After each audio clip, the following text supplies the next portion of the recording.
How you guys doing?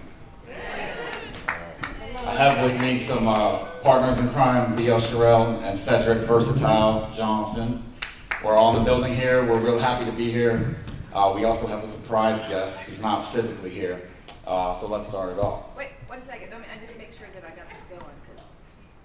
So can I introduce Aunt? Can everybody say hi to Aunt McKinney? Hi, Aunt McKinney! Gary, I'm not sure the turning side's falling. Yeah, just. Hey, Aunt. The people speaking to you.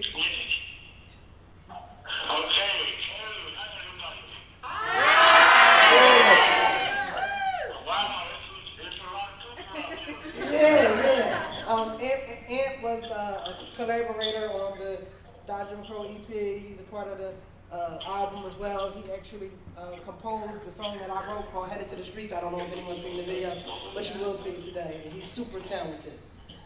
Everybody can hear me? Okay. So yeah, he's a super talented musician. All right. Aunt, you there? My name is Anthony McKinney, and still stated I'm an artist with Jim Crow. And at this time, I'm at Ross Correctional Institution. I'm serving a 28 to life sentence for a crime I didn't commit. So I've been fighting for 14 years, and the guy killed me up right there. My God, he's amazing. So he's been running with me this whole time. While maybe 3 or 4 years into this bit or this step, and he's been helping me. I'm talking legwork. I'm talking about research, finding expert witnesses, and I'm talking about everything. So he's really important to my success, and as far as I have come, he has been a contributor to that. Also, the family of Jim Crow, the other members, Mo and the rest of the family. Like I was saying earlier, the crime that they charged me was murder. They gave me 20 years to life, and majority of it is based on procedure. Law is based on facts and procedure. So you got facts and law. And so whoever makes the facts up, is the one that applies the facts to the law. So you got to remember that that's important. Jim Crow is important because that's what we're about. We're about helping the community. We're about giving guys a platform so they can be heard, and we also want to build facilities in the future for guys coming out of prison. And I want to deal directly, and our family want to deal directly with the children community. So they know how to address issues in the future as far as not coming to prison. We want to give them the tools to be able to help them, and the knowledge and education is the key. Like I was saying earlier that, law is based on fact and law. Whoever applies the fact, if the judge says, well, this is how the facts went, those facts are applied to the law. Now, if there's any error in the facts, guess what? The law is going to be messed up. So it's important that we teach the kids this. And I've experienced this, so I want to help the children out there. I want to help the guys in prison, but it's hard to do that without a team because, the more we try to help, sometimes the more it goes against you, even in our community and our black culture and different cultures at that. But I want to say that, Jim Crow is very important, it's special to me, and I hope that you find in your heart to support Jim Crow because that's the goal we're trying to do. We're trying to make music, we're trying to help the community, and we want to build facilities in the future. And I love doing music, and I just thank y'all for giving me the opportunity to speak with y'all, and I hope you consider the advice I gave about the facts and law. And thank you very much, and I love you guys, and thank you for giving me a platform to talk to you. Thank you, Jim Crow. Thank you, Shirelle. Thank you, Mo. Thank all the people in the audience. Thank you very much. All right, thank you.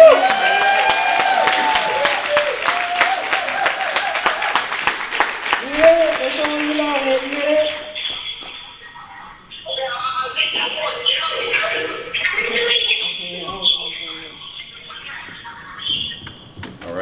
Anthony McKinney, guys.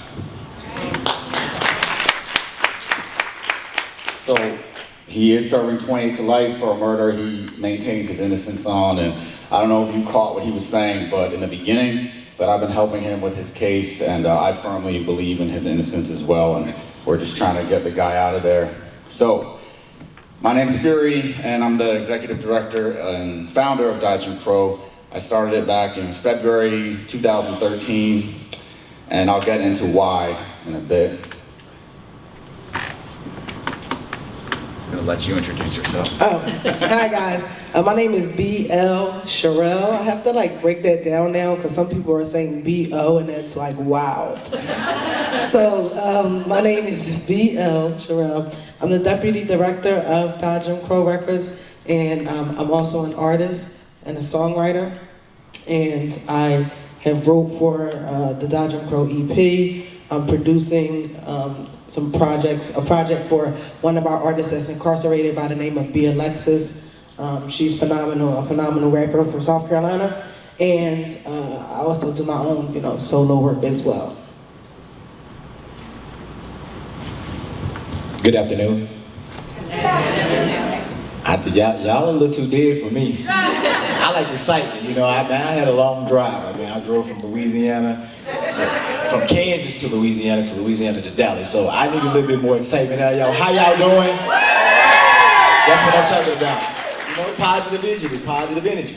My name is Cedric Johnson, also known by the name of Versatile. I was born in Monroe, Louisiana. I am a musician. I am a part of the Die Jim Crow project. Pretty much, man, I'm lost for words. I'm excited to be here. Good to see Fury again. We have visited many of times. He come to Wichita, I come to New York. I'm a musician. I have my own record label, Ballin' and Vision. I'm getting ready to release my first album. It's called My Humble Prayer, dedicated to my mom. I'm Mr. Jack of all trades. I'm here if you need me. Just put it like that at the end of the day. And I thank y'all for having me.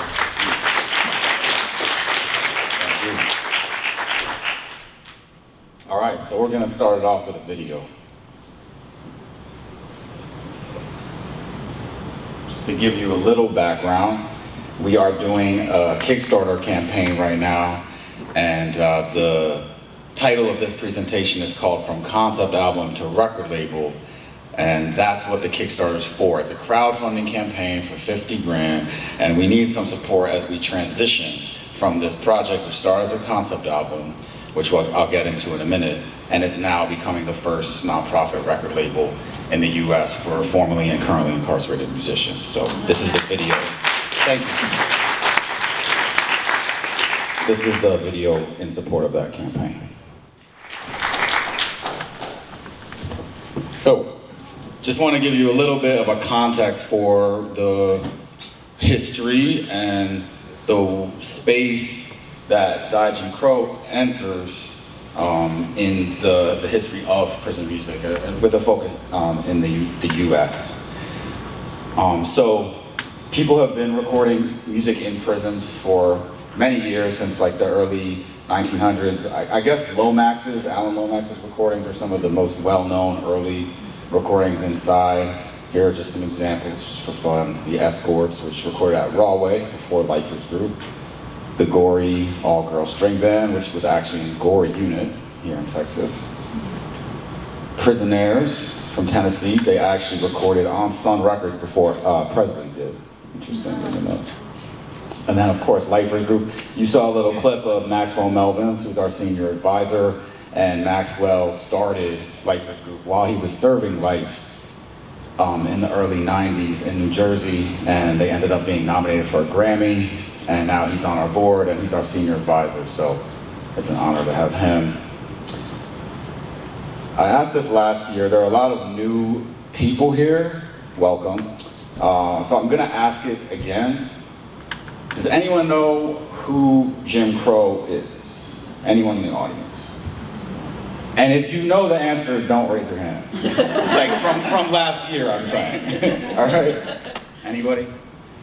Anybody want to take a crack at it? Was that a hand? So, yeah.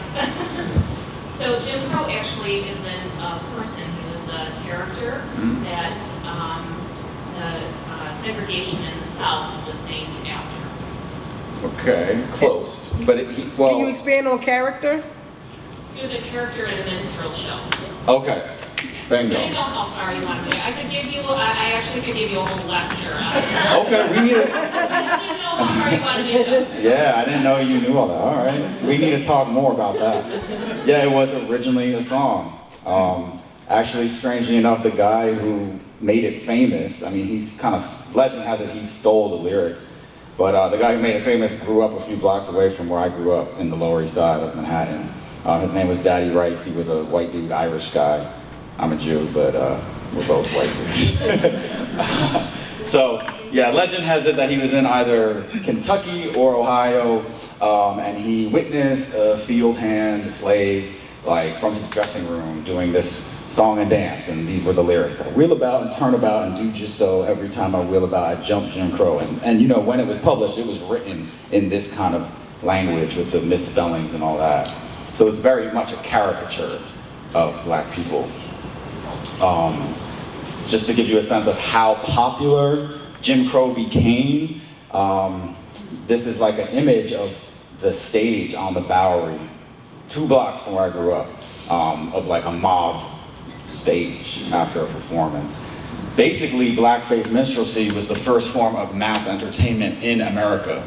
So I find it interesting to parallel mass entertainment and mass incarceration, and they both have these racial dynamics to them that are pretty screwed up. So I'm gonna give you a really quick history. We're gonna do almost 200 years. Yeah, about 200 years in like 2 minutes. So you have Daddy Rice and Jim Crow, it becomes really famous. 1860s, you have the end of slavery. The term Jim Crow, Frederick Douglass actually used it in, I think, the early 1820s, like 1800s, like before 1850. And it became like a term, like Kara, you were saying, by the late 1800s. After slavery, you have convict leasing. So that's the first form of where you see people just locking up mainly black folks, almost exclusively at that point, just for hanging out on the street, vagrancy, whatever. In the 1900s to 1960s, you have the civil rights struggles, and eventually Jim Crow legally dies in '65 with the Voting Rights Act. In the 70s, you start to see a lot of reaction, knee-jerk reaction to some of the civil rights victories and the Vietnam War protests and the hippies and the Black Panthers and the Weather Underground and all that. And you have Nixon come out saying the war on drugs are public enemy #1 and law and order, tough on crime, boom, boom, boom. In the 80s, you have Reagan, he carries the torch from Nixon, and then you just have total, full-out American mass incarceration, as American as apple pie. The American prison system is massive. Between 1990 and 2005, a new prison was built in America every 10 days. That was in the video, the other stuff. This is just some visuals. And of course, we lead the world in incarceration. So 1 in 3 black men born in 1991 have a chance of going to prison. A lot of people get that wrong and they say 1 in 3 black men are in prison. That is absolutely not true. But 1 in 3 black men has a chance, a likelihood, versus 1 in 17 white men and 1 in 6 Latino men. And then you have the numbers for women. Is it okay if do you want to speak a little bit right now about the women's side of it? Sure. So the women's dynamic is changing. I don't know how current this. It's like 2 years old. 2 years old. Okay, so I served 9.5 years in state prison from the age of 18 to 24. I did a stint, and then I violated and did 3.5 more from age 26 to 29 or something like that. All the years get mixed up after a while when you're doing all that time. But the first stint when I was in women's prison, it was a whole lot. This is state prison, Pennsylvania. Out of 10 people, walking in the line, you have about 6 black women, 3 Hispanic women, and 1 white girl. You're like the lone white girl, like walking, right? And when I violated and came back, it was almost reversed. It was shocking. There was so many white girls there. There was so many white women there that to the point that us black women were like, wow, what is going on? They're really locking these white girls up. And it's basically an addiction issue. You know, drugs getting into their rural and suburban communities, and unfortunately their towns are small, so they don't have counties that hold a lot of inmates, so they have to get put in state prisons instead of, you know, rehabs or whatever other resources they could have. But that dynamic for women is really changing. It's really changing the tide. And also the recidivism for black women has dropped like enormously over the past 5 years or so. So this is changing. There's a changing demographic happening for women incarcerated. Women are the fastest growing population incarcerated right now in America. So they're Over the past decade, yeah. Yeah. And yeah, to BL's point, it's really largely due to methamphetamine and all that. All right, so fast forward, die Jim Crow, 2013. So I was a young activist. I was 23 at the time. I was kind of I knew that I really cared about social justice issues. I was involved with Occupy Wall Street, but I didn't really know where to harness my energy. And when I read the book, The New Jim Crow, it just set off a light bulb in my head because I had known people who'd been locked up, and I felt like this was, it just touched my heart, basically. I felt like this was an amazing way to give people a voice and let them tell it. Because although Michelle's book is excellent, she's a lawyer, right? She's never been incarcerated. I wanted to hear the stories from the people who had lived it and were living it. I was also listening to a lot of Pink Floyd, so I was obsessed with like this idea of doing something very cinematic, right? And putting the listener in the shoes of these people living it. Originally, you know, I thought I'd pass it off to someone else. It was just such a good idea, I thought it should be produced, right? So I was like, if someone else does it, it's cool, it just needs to happen. But, you know, over the years, it became something like, clearly this is my passion, clearly this is what I need to do. And people on the inside were telling me too, who I started writing to, like, this is you. So, in 2014, did we start writing in 2014? Probably, like a few months before you got out. Yeah, a few months. Yeah, probably like 4 or 5 months. And I knew that Cedric was about to get out, and I said, as soon as he does, we're gonna do our first song, you know, it's time.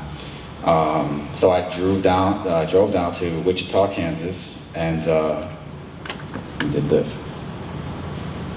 This is just a snippet. Yes, I'm home. I am home. Yes, I'm home. I am here to stay. Yes, I'm home. I am home. It's been so many long years since I've been here out here on these streets.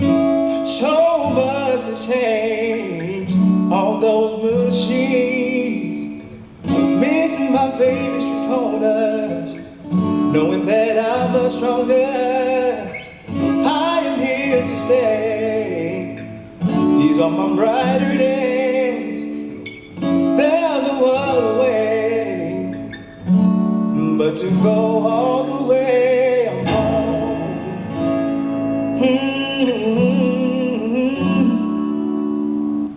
That's all you get. Can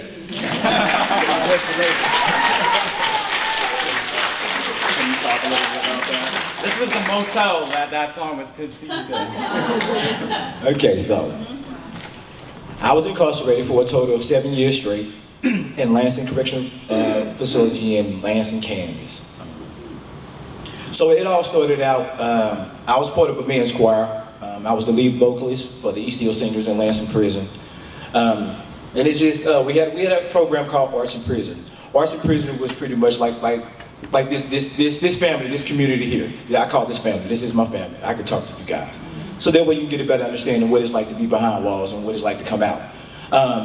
long story short, Arson Prison, I was the first inmate ever to be televised from Kansas prison history. I made the Kansas City Star 8-page article from prison. And Lee Lynn, she like my mom. You know, she's the arson prison director. And she had read about a guy in New York, you know, that's doing an activist program that's looking for musicians. And at that time, I had just did a concert in Prairie Village, Kansas. And my solo that year was The Lion Sleeps Tonight. Now, here it is, I'm 30 years old, here it is, I'm getting up here singing The Lion Sleeps Tonight. So I'm looking at the director like, really, you want me to sing The Lion King? Could have gave me something better, you know? But, you know, I put some respect on it, and I treated the song as if, you know, it was mine. But, long story short, the song blew up. Lee Lynch reached out to Fury, Fury reached out to me. My last 6 months of getting ready coming home, me and Fury, we wrote letters, we talked on the phone. I came home November the 14th of 2014. Wichita, Kansas didn't even know I was coming to Kansas. I was originally supposed to go back to Monroe, Louisiana with my mom. So here it is, the day before I get out, I find I'm going to a hotel. No family in Kansas, no nothing. But you know, me, my mind frame, I'm a survivor. I can survive anywhere. My mom has trained me, she raised me to be a good young man. I mean, I've always worked, I always cooked clean, etc., etc. Constantly communicate with Fury. Fury like, you know what? I'm coming down. I'm like, what? You driving from New York? So he's like, yeah, I'm coming down. We're gonna do our first song. We said, right in the English Village Inn. Before Fury could even eat, unpack his bag, he had his guitar. I'm talking about he just strumming. And it was, I can just say it was an act of God. Because within the first 5-10 minutes, I'm Home was already written. The next 2 days, it was in the studio. And now, I mean, now we're here. 5 years later. 5 years later, there are more songs coming. The EP is great. Fury doing a great job. Most definitely I want to give a shout out to Dr. Israel too in Brooklyn, New York, because you know he's the one that took the time out, worked with me while I was in New York. James in Berlin, he's actually one of the musicians. And so I just I look forward to coming this evening. So I'm gonna save my voice because y'all in for a real big show between me and BL Shirelle. So I need y'all to put y'all happy gear on because we're gonna have a happy good time. And I want y'all to understand this is from the kindness of my heart. And I learned this by being in prison, being away from home, from my family. My community where I surround myself, you guys play a major role in my success. I can't do it without you, and you can't do it without me. Without my understanding and my experience in prison, and without giving it passionate on you guys, you wouldn't know how to help an individual like myself and Shirelle and the rest of us former incarcerated men. So just please know that this time right here to me is very special. I don't take it for granted. I will remember all y'all faces because I traveled a lot. And I want y'all to know that if you need me anything, if you need me at a youth gospel concert, I'm there. Just call me, I'll be there. So I'm available. And I'm gonna pass the mic back to Fury because like I said, I'm gonna save my voice because it's go time at 7:30, so be ready. I got more questions for you, you know. All right. So a few months after we recorded I'm Home, I got access to Warren Correctional Institution, and that's when the Dodge and Crow EP was born. Here's just some pictures from that. And this is Dr. Israel, who Cedric just mentioned. That's Big Ant, who you saw, you heard.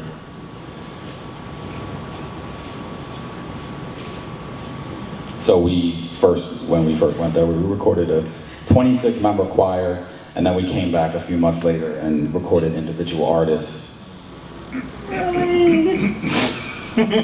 All right, so I need you to now be in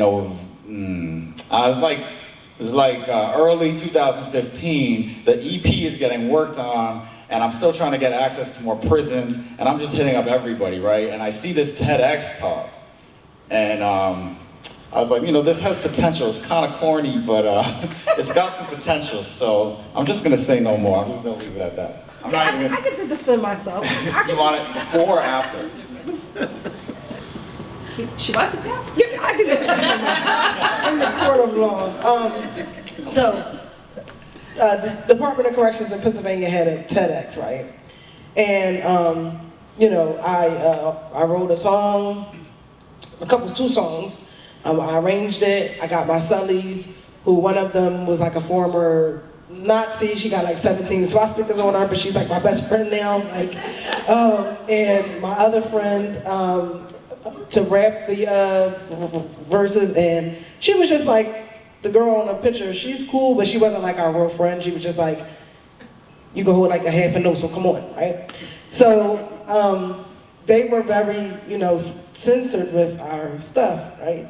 So I'm not gonna lie, when I watch this every time, I'm just cringing inside, right? Because it's not really representative of my style. I'm very energetic, I'm very edgy, and you're definitely gonna have to have your seatbelt in when you come tonight. But this is cool. This is cool, you know, but I just want to say that. I don't want this to misrepresent what y'all think y'all gonna get tonight. That's all I'm saying. So, a quick little story that's kind of funny. I actually wrote to Demetrius, the one who was rapping, because I thought that she had written those words, and then I never got a response from Demetrius, but I got a response from someone named Monique Mo, BL Shirelle, and the rest is history. It turned out that you had been the maestro of that song, basically. Yeah. So we kept working on the EP. Actually, BL sent me some lyrics before she got out, after I got that first letter, and luckily was getting out like a few months later. So after we finished the recordings in Ohio, we had songs that we had cooked up for her to be on, and like within what, 2 weeks, 3 weeks of you getting out, we came down to Philly and we wrapped up the EP. We featured these artists on it as well. All right. So throughout this whole process, I had really just thought I was gonna be doing one album, right? I always just wanted to make this epic concept album. The EP came out as like a sample, a precursor to the LP. It was always gonna be, that was it, the LP, and it would follow this 3-act structure. So what we're gonna do right now is we're gonna just walk you through that, because it's gonna give you a sense of how we've evolved, what that journey is like of these 3 acts, and then you're gonna see where we've come now to this metamorphosis as a record label.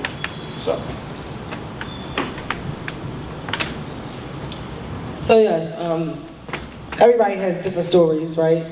You know, especially in the Black community, one thing we love to reiterate constantly is we're not a monolith. We all have different experiences. My particular experience happens to be a textbook, statistical like type of situation. I was, you know, my mother was an addict, and by the time I was about 12 years old, we were like Bonnie and Clyde, co-defendants, getting arrested together, all kinds of stuff. By the time I was 16, we were like arrested 3 times together. And pre-prison, I think I only traveled in like a 6-block radius in my whole like life. There was literally no other reason for me to go outside of that area. So I didn't start seeing other things until I got to prison. Prison was like the most beautiful place I had been up until that point. I was 17 when I got arrested, so you know, it's really pretty up there because it's like old college campuses and stuff like that. The child hall is like glass. It's made of like mirrors and stuff. So when you first get upstate, you're thinking like, oh, I didn't think it would look like this, you know. And now that I'm older, I think that that's really sad that that was like the prettiest place that I saw up until that point in my life. You want to bounce off of that? All right, prison for me. I come from a big family, 7 girls, 2 boys. My mama she was a single parent, taking care of 9 kids, working 3 jobs. In the state of Louisiana, I was pretty active in sports. So sports and my childhood friends, that we call gangs now, the cool guys, those were my attractions. Just going around different blocks, just drugs is what really got me, you know, pre-prison, because my mom was trying to take care of, 9 kids, all of us in sports. We really didn't have. So I thought I was the smart one, want to get out there on my own and, taste the world a little bit and, make a little money just to have the same things that other kids had. We didn't always have ham in the refrigerator, bologna. It was ketchup sandwiches sometimes. So, as a young man, a little boy who really don't nothing and curious, just want to make some money, just taking the wrong turns and it led to me prison, drugs and gangs and when I got to prison, yeah, it looked way better than what I was living in. And I thought I was in college again. I was like, whoa, this is where I'm going to go stay? Okay, I'm gonna be cool. Until you get behind the closed doors. Ain't no turning around. Ain't nobody there. So we'll let Fury continue on with the introduction and we'll get to more questions.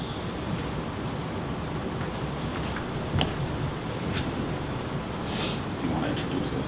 Sure. This is BLX's, guys. I'm really excited about this. This is my first, outside of the TEDx thing. The TEDx thing, I was the composer, the writer, the arranger. But outside of that, this is my first production credit outside of my own music. BLX is a 28-year-old female serving 30 years in South Carolina. She's an amazing lyricist, and I'm producing her project coming up. And this is just a clip of us like working and our chemistry, and it's like, I'm really, one of my proudest, this will be one of my biggest accomplishments when it's done, so I'm really excited. Can I say something about that real quick? So like, this is like super important that Fury puts, this is the prime allyship, because he puts people who are actually been in this situation, people who are actually disadvantaged, and people who actually went through the process in control of their own destiny in regards to the music. And then he creates spaces for us to grow. Originally I just started off writing songs for this project and for him. And I worked my way all the way up to be, second in command, which is deputy director. And now I'm going to be a producer, and it's just elevating, that is supreme allyship, and I just want to thank you publicly for that.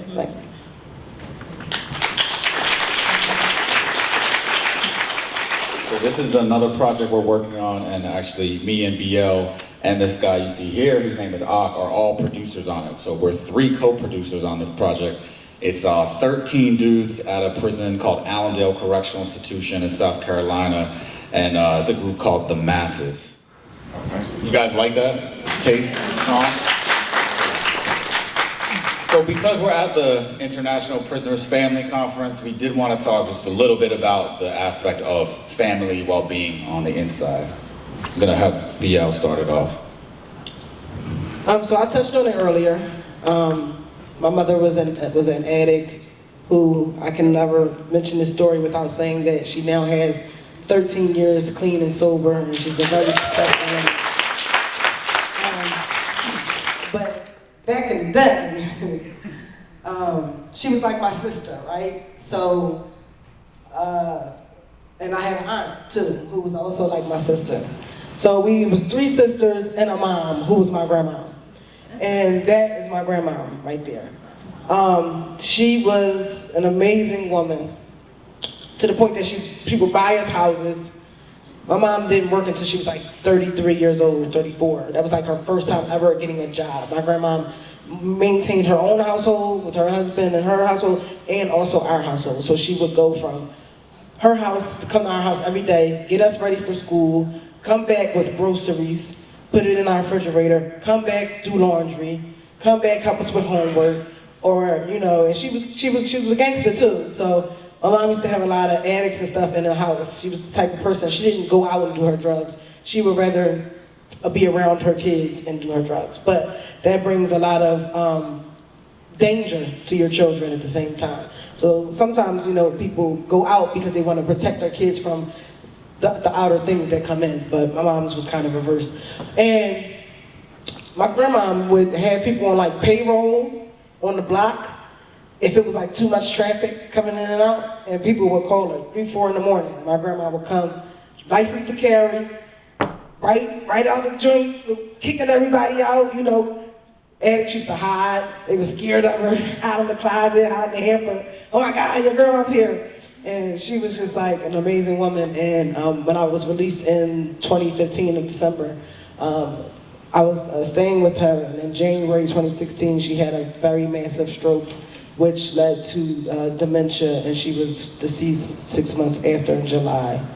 But I did get a chance to get out and see her, and she was only 71. I mean, I don't think that's incredibly old, but I wish she would have had I wish I would have had a better opportunity to show her the change, because this was a struggle for a long time. I've started having problems at a very young age and, criminal lifestyle. It was unfortunate that she didn't, get a chance to really see it, but at the same time, it's still every day, I honor her every day by continuing to do the right thing. So, yeah.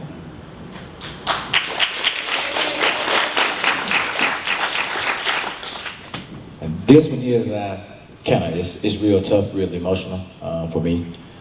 My background family, my grandma pretty much raised me while my mom worked 3 jobs taking care of the kids. So my grandma was a big impact on my life. She taught me everything I know, how to work on lawnmowers. I used to cut the church grass, etc., while my mom worked. Family is very important inside of prison because, for one, that communication, that bondage. When you become like addicted to a certain behavior, a certain thing that you just like get adrenaline from, that becomes your main focus, become your attention. And so I lost a lot of distance between my siblings because I moved to Wichita, Kansas, and they lived in Louisiana. But they still were there for me through my incarceration. They made sure I had everything I had. And that was the number one thing that I look forward to coming home to was my family. Because that's all I had. I didn't get a chance to see them, but we talked on the phone. We wrote letters. And I definitely, I'm torn right now, so I'm gonna keep my words short. I just recently lost my grandma last year. My mom just passed away 3 months ago, so I've been dealing with that. I know she'd be proud right now, She was the songbird, my mom was a singer, my grandma was a singer. So that's where majority of my testimony would come from. That's why my words are so short. So when I sing, don't cry. Just raise your hand. Just thank God. Whatever you got to do, your high power God, whoever it may be. Just have fun and just know that when you see me and when you hear me, you will hear Annie Johnson and you will hear Peggy Johnson inside of me, and that's what's gonna live through me. And it's gonna continue to reign. So this evening, have your happy clothes on. That's a reminder. All right.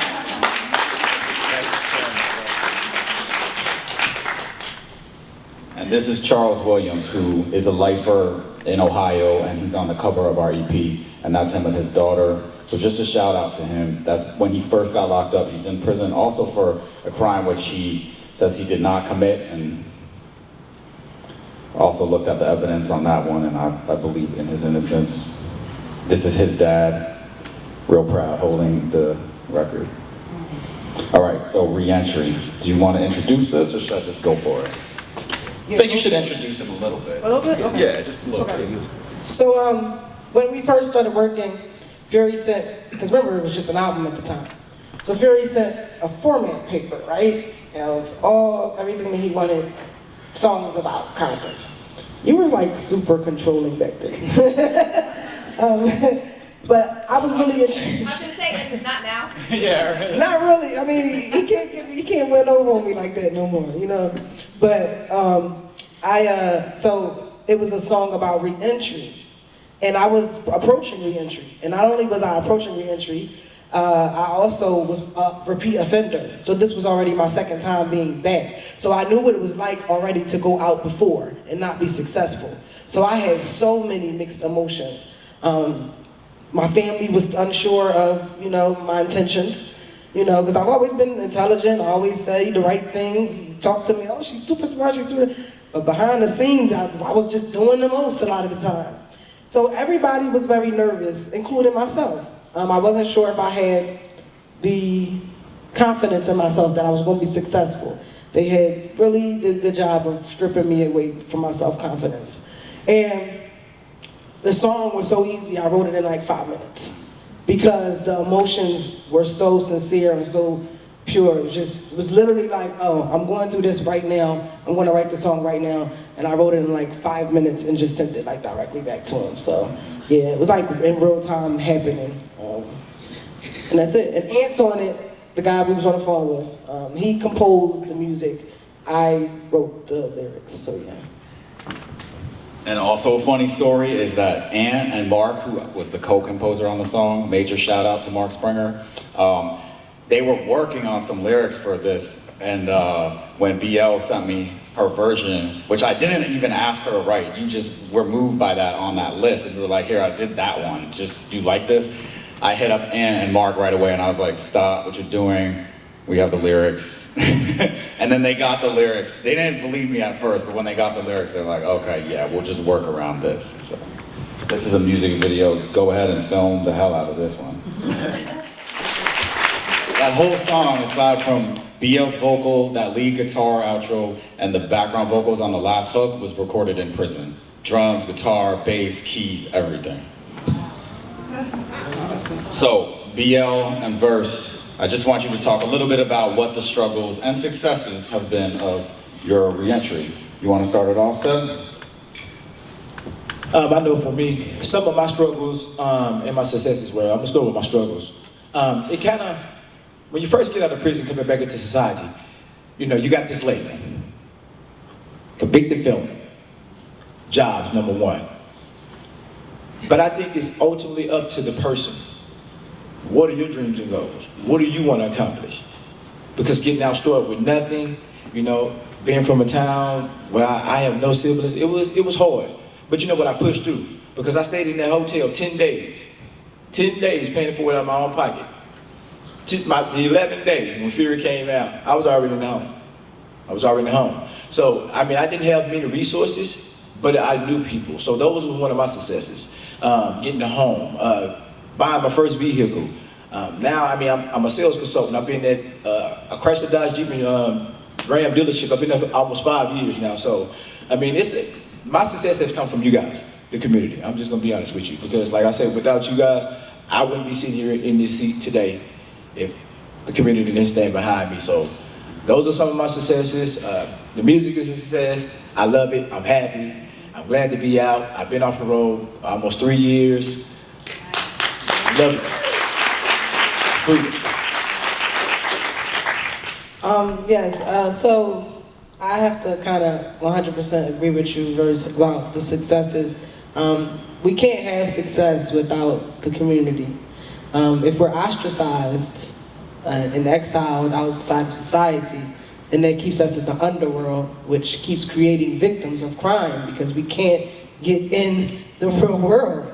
And you have certain people like me, you know, I'm probably not gonna lay on the curb and ask you for your change to get somewhere. You know, I'm probably gonna do something else if I have no other options between the two. So the struggles, so the successes, excuse me, really is on, you know, society. When I got out the last time, there wasn't as many resources in 2011 as there are now, versus when I got out in 2015. A lot more resources. I think that the struggles for people, not necessarily me personally, is that a lot of the resources upon reentry are very basic. There is no intermediate, there is no expert, they assume that you can't do the simplest things, like write a check, or they assume that you need money smart, or like, you know, a lot of people that's been locked up is like drug dealers and really know how to save money, and that Nike box is way better than that bank, you know what I mean? Like, so it's just not they just set the bar so low for us, like, and we have families. I have a child, I have a wife, I have, you know, I can't be working at McDonald's at 31 years old. What is not gonna get me anywhere? So, you know, I've been lucky enough to get gainfully employed at a market research company. You know, they took my intellect and they took my work ethic and they took it serious without, you know, allowing my record. But a lot of times, to hinder that, but a lot of times, the struggle is that the resources that are there are just so incredibly basic. And that's the difference in what we do, because we treat people like they know what the fuck they're doing. Because they do. They have skills in what we're doing. They have the skills, so we treat them as such. Yeah. So could you offer some examples, some suggestions of maybe some more intermediate skills that would be helpful for reentry programs? Yes. QuickBooks. Not entry-level Excel, but formulating pivot table charts, formulating, all different kinds of formulas, switching them to different workbooks, being able to apply it into different worksheets in a workbook, not just, this is a cell, put the number in the cell, this is a Word document, this is how you type. I mean, I literally, I wanted to learn how to edit, and I'm still on parole only until February 28th. I'm off after that, which, yes, 20 years in the making, guys, 20 years. So since I was 12, I've been either incarcerated or on some type of supervision. So I'll finally be off. And I wanted to take an editing class. And my PO said, because I love calling my PO, she don't like bothering with me because you work for me. I pay taxes, ma'am. So I'm going to call you when I need some help. And you're going to help me, yeah. You're not just going to piss me and call me into the office. You're going to work for this, right? So I call her and I say, yo, I need some editing classes. Hook me up. So she gets me this class, and when I call, they tell me, you need to just come work here. We don't offer none of that. We go up to 8th grade in teaching computer skills. So we have nothing for you here. And that was like, I was like, damn, 8th grade? Like, y'all just assuming that everybody. So, like as far as tech goes, all the jobs are going into automation. It's very important that these people get acclimated with technology. It's very important that they get acclimated with forward-thinking things, because a lot of these jobs that's here now are not going to be here in the next 10 years. And people don't even know how to work cell phones, microwaves, remotes, the most basic things. So just forward-thinking trainings instead of the old, like, this is how you write an essay or whatever. I don't know why they think we're so dumb. Like, I don't know. Thank you. Wait, hold, can you hold you want a question or a comment? Because if you have questions, just hold it till the end and we'll get to that, but go ahead if it's a comment. I just want to piggyback, in my case, I was incarcerated as a kid. I didn't even understand how to work Word or Excel. I didn't learn that until 2017. I had been locked up. 27, 28 years by that time. Mm-hmm. And so for some people, it depends. I'm gonna say that for how long they've been locked up. Now, guys that's only been locked up 5, 6, 7 years, yeah, they've been exposed to technology and all that. If you're dealing with guys who been locked up 20 plus, I know plenty of people that I didn't have basic Word, Excel, or PowerPoint skills. Still don't know how to do PowerPoint. And I've been out 10 years, so I'm just With that being said, I would not exclude, the basic skills, because you don't know what a guy knows and what he doesn't know, depending on how long he's been incarcerated. So assess for the need. Yes, and that's 100% true, but they literally, that's what they cater to. They have that. They have the beginners, anything beginners, like Word beginners, typing beginners, all of that. But once they feel like you get the beginner certificate, that's it. And the thing is, there are people who are already past that. There are people who have PhDs in prison, especially in women's prisons. It's a lot. It's a mixed bag. Like, so you have people who have are graduates, PhDs, lawyers, engineers, and all kinds of stuff. So they always make sure, like with GED, if you don't have your GED, then PA is mandatory to get it before you leave, or you'll be in GED classes until you leave. But if you have a diploma like I did, you can only take one class per 10 years. Not right. I shouldn't be penalized because I graduated high school. Like, so that's the issue when it comes to the beginner stage, There has to be something after that for those that it applies to, I guess it depends on the state too. Yeah, state, yeah. Because y'all have different, like in Texas, we don't have access to any form of technology in prison. You know, other states got laptops and stuff like that. We didn't have any of that. Yeah, we don't have. Well, I'm talking re-entry now. So I'm talking once we get out with her in regards to her question was more so when we get out and get exposed to re-entry. Like, you know, the resources, the funded classes that they have for us and stuff like that. If you go and look, they're starting to try to do stuff like they're teaching inmates that's coming home, returning citizens, how to code and stuff like that. That's the type of stuff that, you know, we should be learning. Is this like a parole or is this inside the prison? This is re-entry, so they basically get paid by the state to, you know, come up with programming for us returning once we get out. Everybody has it. Yeah, different states, Yeah, everyone has it. Everyone just doesn't use the money properly. Everybody gets the money. Every state gets the money for it. It just depends on what your state is doing with the money. It's always not. Okay. Yeah, they're putting it in their pockets. You know, that's it. A lot of them are like shell programs. It's like it's a shell. It's not real. It's just they're just getting the money. You know. Absolutely. Agreed. All right. So those were our 3 acts, right? That's how Dodge and Crow started, is being about that process from pre-prison to prison and re-entry. And as lately we formed as a record label, it's allowed us to really expand the content of the stuff that we put out, and people can get more creative with what they want to do.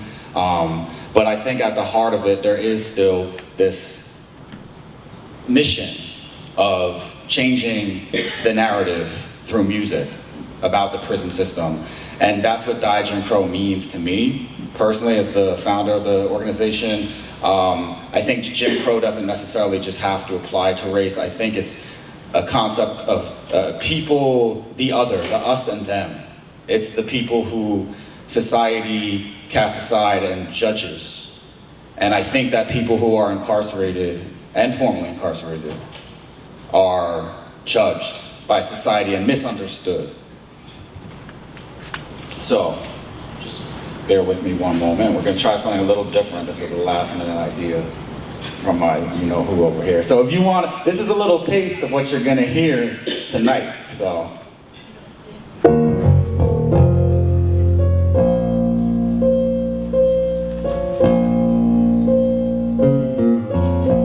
So these are some of the concepts, some of the words that I think need to be changed in people's minds.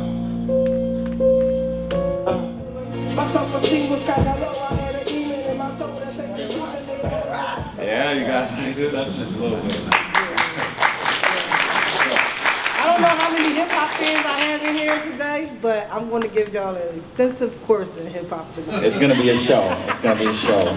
And Verse got something for you too. All right, so that brings us full circle. That brings us to where we're at now. We are the first record label doing this in the US. There's one in the UK, actually. These are some of the folks that we work with, and you might see some faces you recognize. In May of 2020, we're gonna fully launch as a label. We're gonna start putting out a single every month. We're gonna put out more EPs and other projects, and yes, the Die Jim Crow concept album LP will be released. I'm not telling you when. So I wanna thank you guys for being here. I want to thank you guys for sharing the stage with me. It was a real honor. I've been here 2 years now solo, so it's like, it feels complete now. It feels like having the team here, it really feels real. Fury. Yeah. I'm sorry. We have a donation box. Oh, we'll get to that. We'll get to that. I just Yeah, wanted to remind you. Do it now. Yeah. While it's fresh on your mind. We have a donation box right here towards the Kickstarter. All proceeds will go towards the Kickstarter, and the Kickstarter, once again, is for us to record the 2 projects from the masses, the guys that we saw, and Alexis, the lady that we saw with me earlier. It'll be for like producers, traveling, paying the engineers, things of that nature. And also, once these projects come out, we're working on like a trust fund system that royalties and stuff can go to those returning home for their work. Thank you for bringing that up. And just to bounce off that too real quick, so like BL was saying what the expenses are going to go to. This is because it's for our Kickstarter, so they're non-discretionary funds, right? We have to spend it because we're a nonprofit on stuff like artists and travel and engineers. However, we need discretionary funds as well to pay our staff. Right now, we're all here as volunteers. BL as deputy director, me as executive director, we're just volunteers. So we need also discretionary funds too. If anyone knows of like private donors who might not want to contribute to the Kickstarter but want to make a tax-exempt donation for discretionary funds to help pay staff, that would be huge. I also want you to take out your phones right now and just give us a follow. This is the info, so please do that. And last but not least, we'll get to you. It's too small. It's too small? Oh, okay. It's at Die Jim Crow, Twitter, Instagram. The Facebook is just Die Jim Crow, so it's pretty straightforward. And also come up to these guys after and get their personal ones too, so you can follow them as well. Everyone got it? Can I go to the next slide? Yeah. Okay. All right, so closing it out, Big Ant McKinney. What's up, this your boy Big Ant. What's up, this your boy Big Ant. Jim Crow, no backing down. Prison, what they packing now. Targeting the kids all in the hood, that's what they after. Say they cracking down. Men, no chains, rest judicata, that's the new model now. That's the new model now. Now, hey, we reppin' Die Jim Crow music. Hey, we made a pact that we gon' make it out.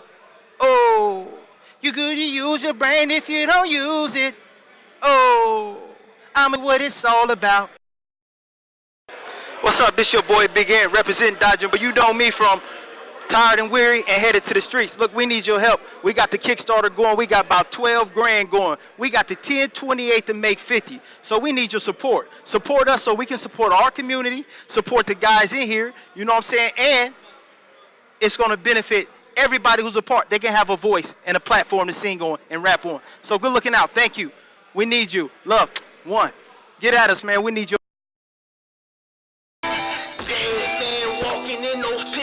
shoes. I ain't kill no damn body. They put me on the news, charged me for a body. I damn near cried the blues. Gave me 28 to life and I got everything to lose. He lost his soul, I lost my life. I ain't do it, they said that ain't right. Lock him up, put him in the cell. 28 to life, penitentiary in hell bound. Chilling at the spot. Whoever got it cheap, I be dripping, robbing, working, trying to settle all my beef. I had a dream like Martin Luther, it was killed by Freddy Krueger. Gotta live to find my purpose, not accepting this defeat. But I'll wait. Yeah, Die Jim Crow, no backing down. Prison's what they packing now. Targeting the kids all in the hood, that's what they after. Say they cracking down. Mental chains, rest judicata, got a new model now. Got a new model now. Hey. We reppin' Die Jim Crow music. Hey, we made a pact that we gon' make it out.